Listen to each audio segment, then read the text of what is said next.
En décembre 1987, 3 fédérations d'infirmières unissaient leurs forces pour donner une seule voix à 36 000 infirmières.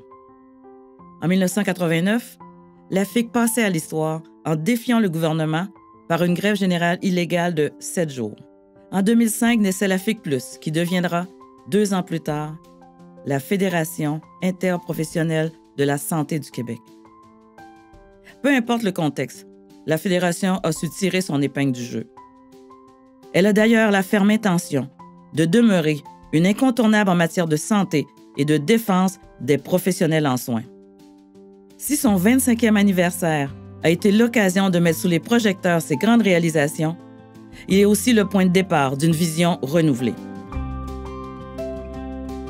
Parvenue à maturité, elle doit prendre son élan et se tourner vers le futur. La FIC souhaite rayonner partout au Québec. C'est pourquoi, depuis quelques années, elle tient certains de ses conseils fédéraux en région. Déjà, Chicoutimi, Lévis, Rimouski et Trois-Rivières ont vu débarquer dans leurs rues les délégués de la Fédération. L'impact médiatique et l'aspect mobilisateur sont incontestables. La Fédération est également très fière de l'acquisition d'un immeuble pour son bureau de Québec. Les services aux membres et l'amélioration de leurs conditions de travail sont au cœur de l'action de la FIC. C'est l'addition de chacune des interventions locales qui fait la différence pour les membres.